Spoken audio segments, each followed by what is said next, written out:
On today's show, the Capitals prepare for the Jets and a possible injury concern for Jakob Chychrun next on this edition of Locked On Capitals.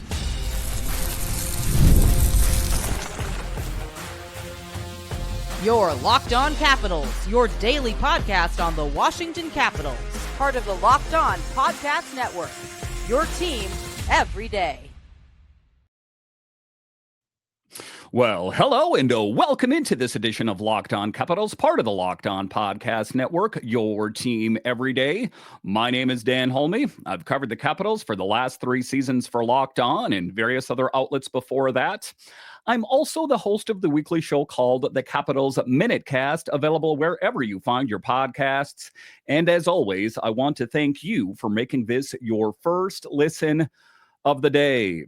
Today's episode is brought to you by Game Time. Download the Game Time app, create an account, and use code LOCKEDONNHL for $20 off your first purchase. So in this edition of Locked On Capitals, we talk about the young Capitals prospects, and some of them are poised to play in the NCAA tournaments. What's the latest with those players? I'll talk about that. A bit later, I'll talk about how the Capitals this season are better suited for the playoffs than they were last season. And why is that? The players that were brought in, Spencer Carbery systems. There's a lot to love about this year's team, but what makes this team better? But just to get it going here, I'll talk about the latest from the Capitals as they prepare to take on the Jets Tuesday evening. And it's a bit interesting as the Capitals already have it all buttoned up. We know that the Capitals have that playoff spot clinched, but there still is a lot at stake. And what am I talking about? I'm talking about the President's Trophy. And ultimately, we want to see what this team is made of when they are facing off the other best team in the NHL. We're talking about the Capitals. We're talking about the Jets, 2 of the best teams in all of the National Hockey League. What a good litmus test. What a good measuring stick. And a bit later here, I'll talk about why Spencer Carbery doesn't necessarily love talking about these tests for the teams. But let's dive into that. The very latest with the Capitals and what we know right now, the Capitals are sitting pretty at top of the NHL standings with 102 points from 70 games, and the Jets are hot on our heels with 100 points from 71 games. And when I talk about the importance, I'm talking about the President's Trophy, if you put a lot of weight into that, but also it's a good thing, just a good feather in your hat to be the best team in the NHL. Why not? And this isn't just another game that the Capitals have coming up here on deck against the Jets. It's the final meeting of the regular season between the 2 powerhouses in the NHL. Now, the Capitals have had some tough games here as of late, some tougher than others, but this game Tuesday night is going to be a true test. Even though Spencer Carbery doesn't like to call it a test, I'm going to call it a test because, one of the things I've heard Frank Saravalli talk about here somewhat recently on his podcast is that the Capitals haven't been truly punched in the face yet. That how would they respond if they face a team that really just throws the kitchen sink at them? Now, the detractors of that comment would say, well, the Capitals haven't been punched in the face because they've played that well. Well, that's rather here nor there. I am looking forward to the game Tuesday evening. Now, Center Nic Dowd had some great insights pointing out that this game is a chance for the team to measure themselves against one of the best in the league. And these quotes come from Bailey Johnson of the Washington Post. That was a quote there from Nic Dowd.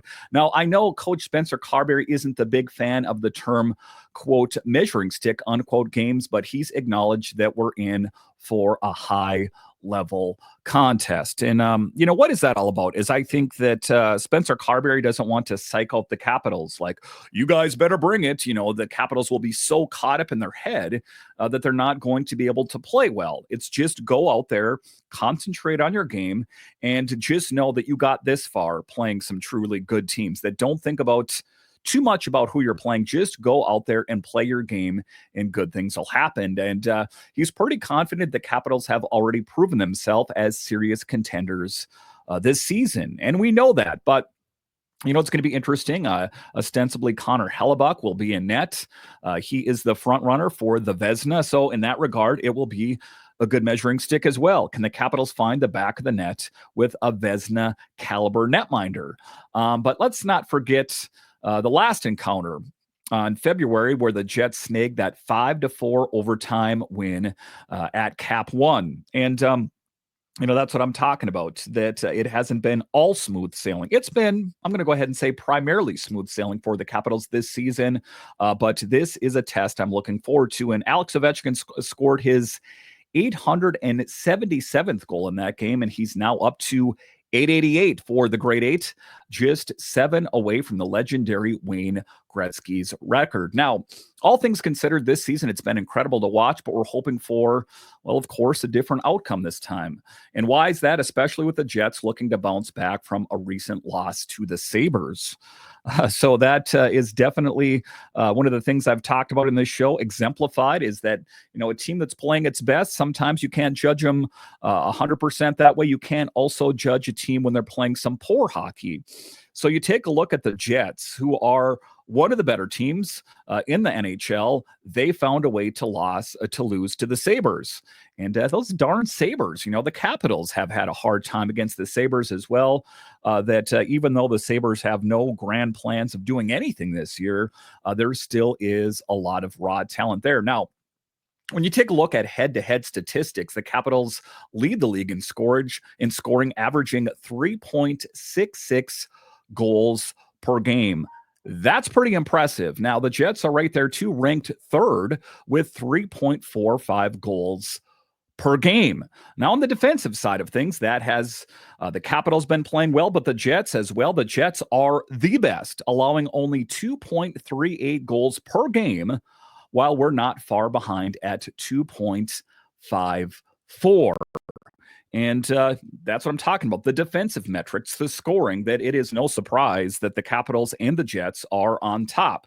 It is surprising in another regard that I don't think that anyone saw the Jets as being one of the better teams in the National Hockey League. There's always, the perennial favorites. It's the Rangers, it's the Golden Knights, it's the Oilers, it's these kind of teams that it is kind of interesting that two teams I don't think anyone really had penciled in for doing great things is doing just that. So it is going to be an exciting showdown. That much I know for sure. But what has me the most hyped, or right up there, maybe it's not the most, it's up there. What I'm looking forward to is the goaltender matchup.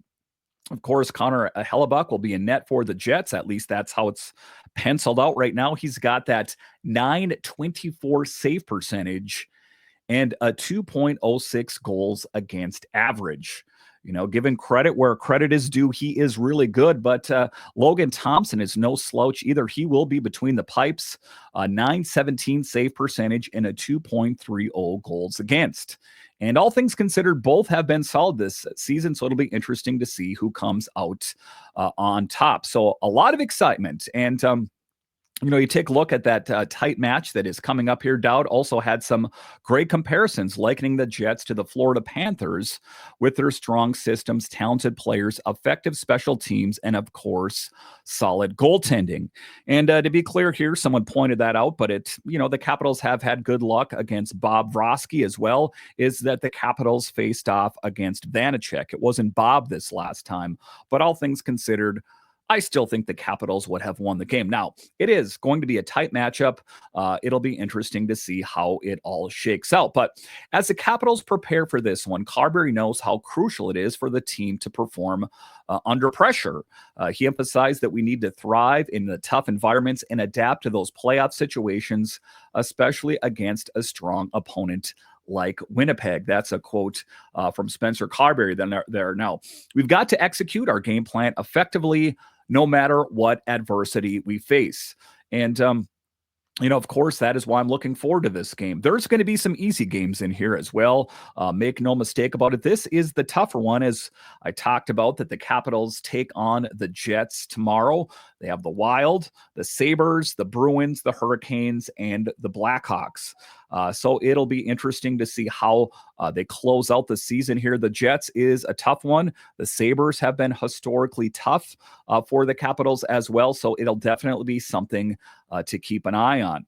Another storyline to follow is the status of Jakob Chychrun, a key piece on the blue line, also chips in offensively. Will he be in the game? If there was a time for this to happen, it would be right now. As we know, the Capitals have it buttoned up. We know they're making it to the playoffs. And one of the things that Spencer Carbery talked about as well is that he wanted an opportunity to see Alexeyev in the game. He wanted to see an opportunity for Dylan McElrath. So this, if in fact, Jakob Chychrun is not ready to go, this would present a great opportunity for one of those two players. Now, why is this important? Well, Alex Alexeyev has been in mothballs, the cryogenic deep freeze, for pretty much this entire season. He had that conditioning stint in Hershey. And Dylan McElrath, well, he hasn't played that much either. So, when we make it to the playoffs, there's a very real possibility that a Chychrun could get injured, a John Carlson. And these players that have been in the deep freeze pretty much the entire season, well, they're going to need to be ready to go. They've spent a lion's share of the season watching the games from up on high in their fancy clothes. That is why it's important that even if Chychrun isn't injured, this would be a good opportunity to see those guys get some action. So, but Chychrun's injury status, one noteworthy participant today was Jakob Chychrun. He was present for the team photo, but he unfortunately did not hit the ice for practice. Chychrun is dealing with a skate blade cut to his wrist and hand, which he suffered during the first period of Saturday's 6-3 victory against the Panthers. It was a significant cut that required stitches, but credit to Chychrun, he bravely returned from the remaining 2 periods of the game. Carbery shared a bit of concern about Chychrun's status for the upcoming match against the Jets on Tuesday, mentioning that they're monitoring his condition closely. He emphasized how dangerous these injuries can be, saying, quote, "It's scary stuff when you see these things come and close to being a serious injury, could be really dangerous," unquote. So you take a look at it. Chychrun is a question mark. We know that he has that injury that required stitches. Took a skate blade to his wrist and hand, and maybe it would be a good opportunity, even if he says he's good to go. And the medical staff is, I think I would kind of lean towards the side of caution and let Alexeyev or let Dylan McElrath get in there. And I know what I said, that it's an important game. They're facing off against the Jets, but we want Jakob Chychrun to be full go when the postseason starts. So that is, if I was the head coach, that's what I would do, despite, him saying that he's good to go and he's feeling okay. I think the Capitals should err on the side of caution and let one of the depth defensemen get into the game. All right, so coming up here after the break, we're going to talk about the Capitals, better suited this season than they were last season. I think that's a no-brainer, but how is this team better? I'll break it all down straight ahead.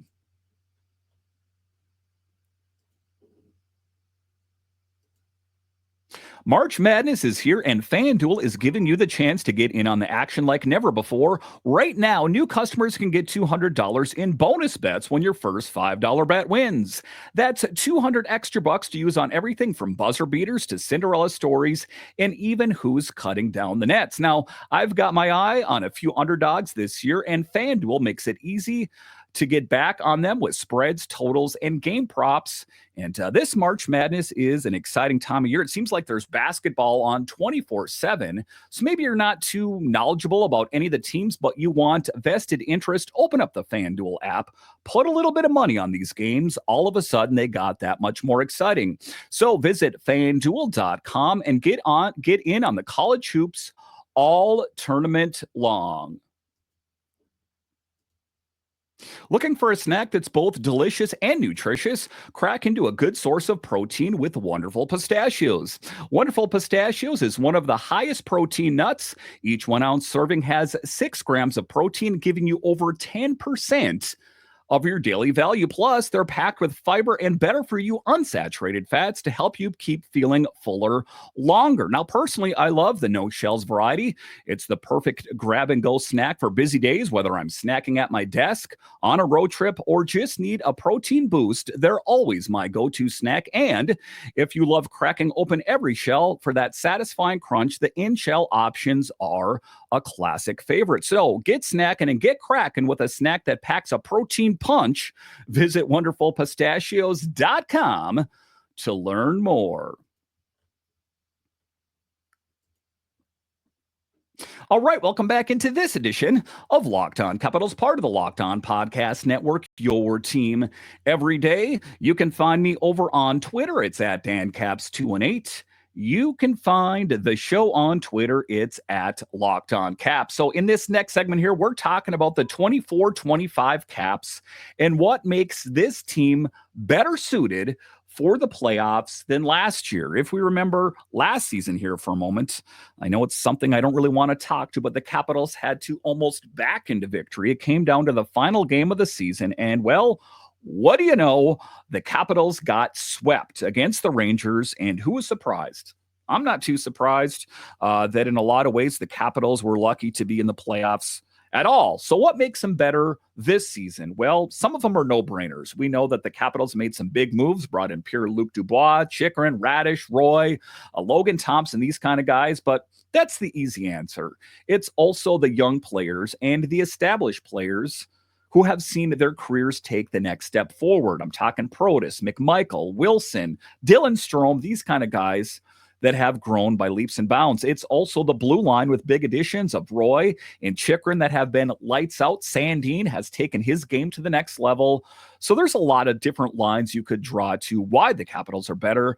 Let's dive into that in this next segment here. Now, as we gear up for the conclusion of this season, the excitement for the Stanley Cup playoffs is something. Now, with only two teams officially out of the running for the postseason, the playoff race is still wide open. Now, there are some teams, like I said, that are out of it. Even if they win every game for the remainder of the season, it's just not going to be enough.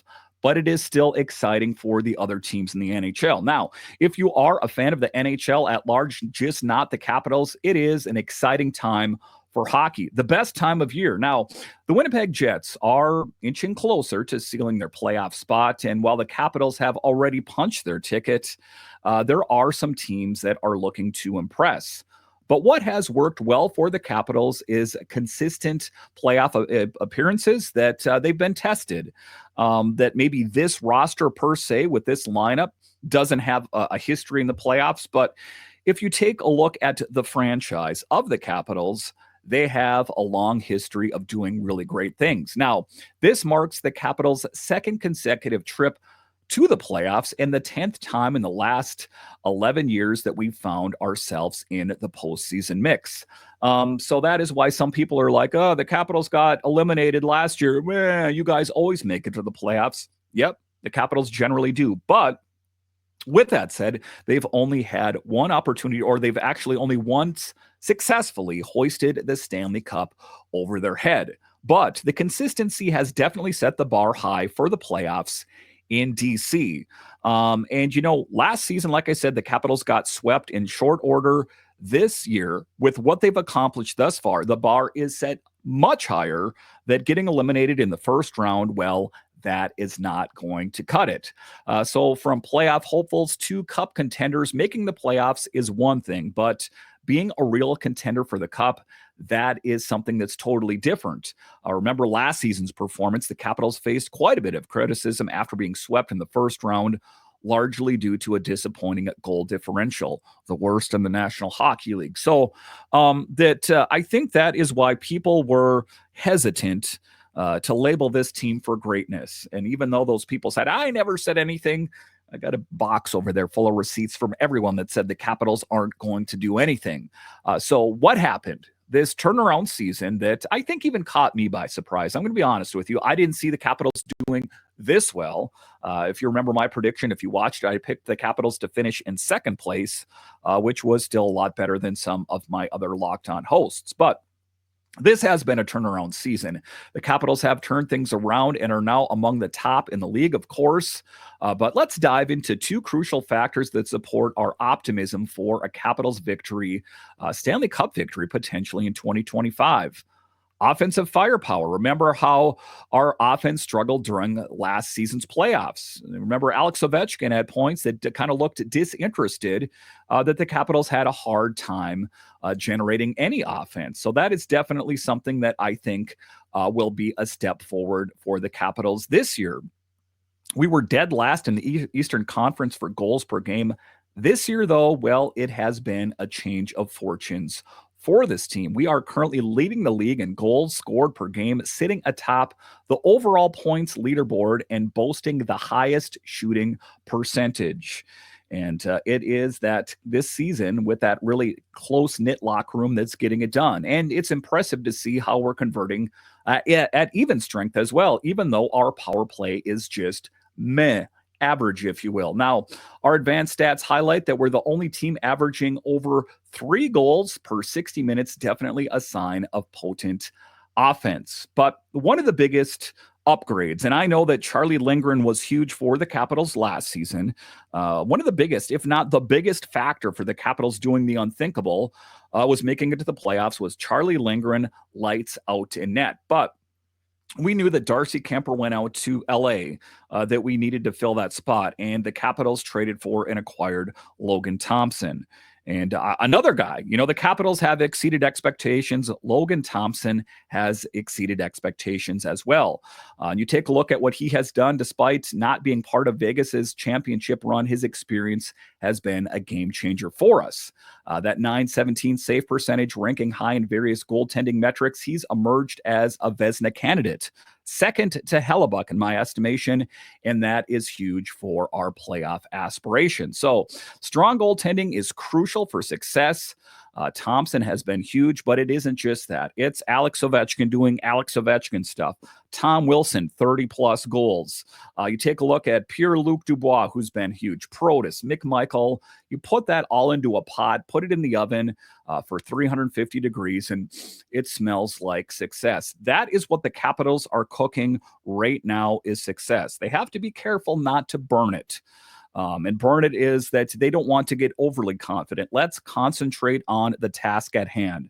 The next one, try to go 1-0 every day. The Capitals want to go 1-0 tomorrow as they face the Jets. It's not going to be an easy thing, and the Capitals have struggled against the Jets this season. So let's hope they can find a way to flip the script and finish the game in the win column.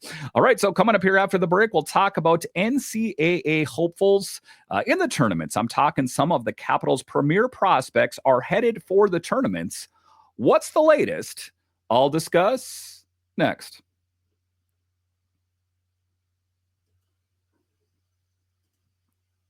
There's nothing like watching basketball live, the energy of the crowd, the sound of the sneakers on the hardwood, and maybe even a celebrity sighting courtside. If you want to catch a game in person, Game Time makes getting tickets easier than ever.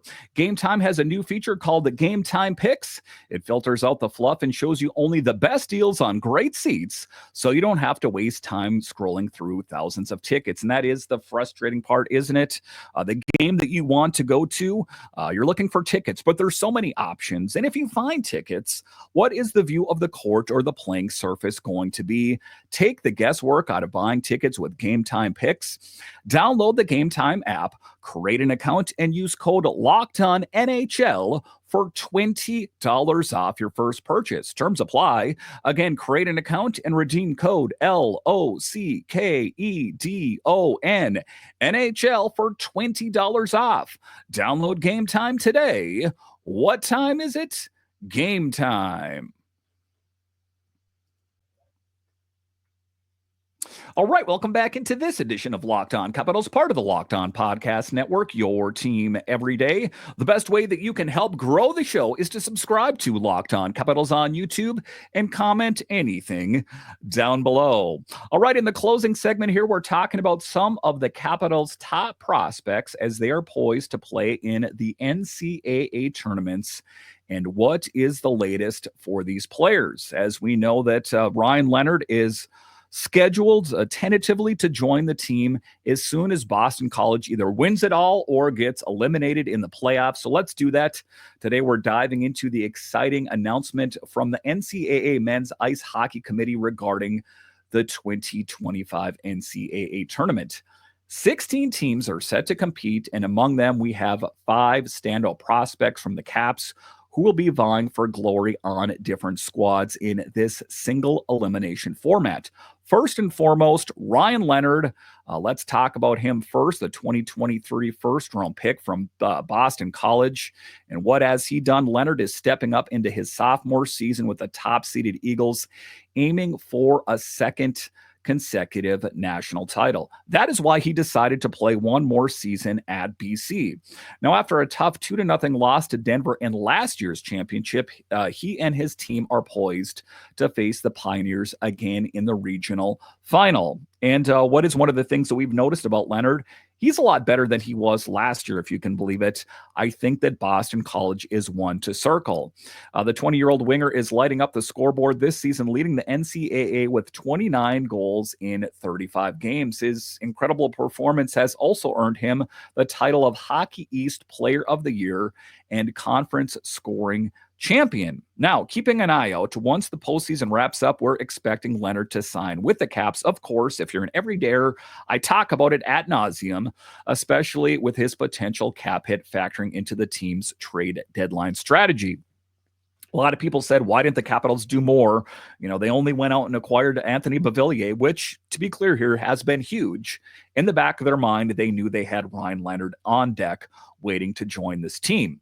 Next, let's talk about Ryan Chesley, a blue liner, our 2022 second-round pick playing for the University of Minnesota after a strong freshman season where he helped the Gophers finish up as runner-ups for the national title. Chesley is back for more in his junior year. Now, while Minnesota missed the Frozen Four last year, he's hoping to change that this time around. He is one of the faces to circle of the next wave for the Capitals.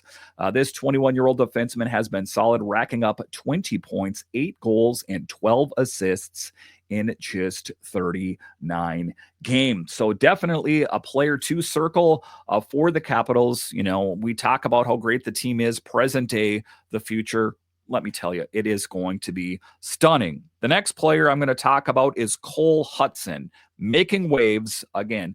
A part of that next mix here, the 2024 second-round pick from BU. Hutson is making his first NCAA tournament appearance after an impressive freshman year where he was at the top scorer among first-year players nationwide. Yep, Capitals prospect. At only 18 years old, has 40 points, 12 goals, 28 assists in just 35 games, helping BU achieve success, including the Beanpot Championship. And if you didn't get a chance to watch those games, you missed out big time.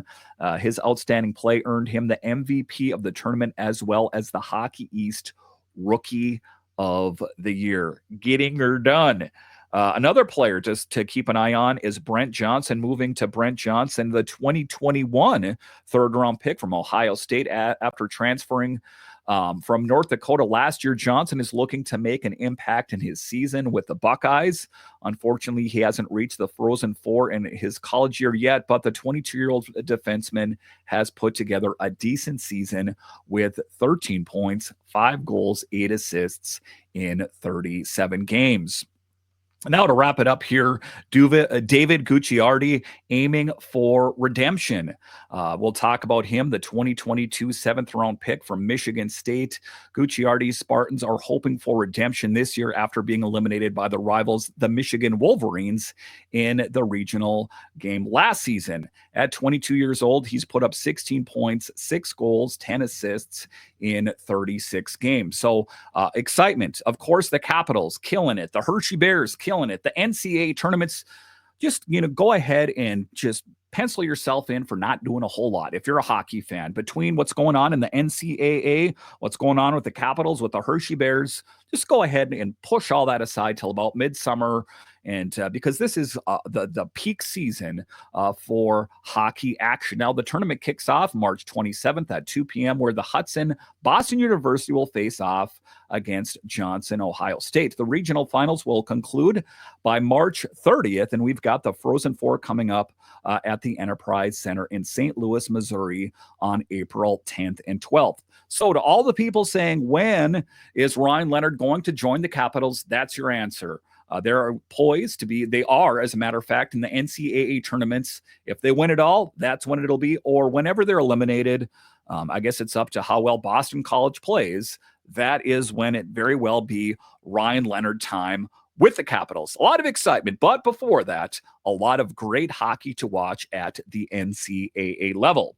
All right, once again, I want to thank you for joining me on this edition of Locked On Capitals, your only daily year-round podcast covering the Capitals. And I want to thank all of you that listen on the audio side and watch this on YouTube. You are what makes this show successful. When you're done here, head on over to Locked On NHL, where they have you covered NHL-wide, 5 days a week, available wherever you find your podcasts and on YouTube.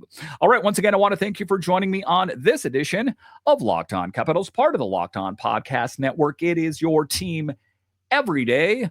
My name is Dan Holme, and I'll talk to you again next time.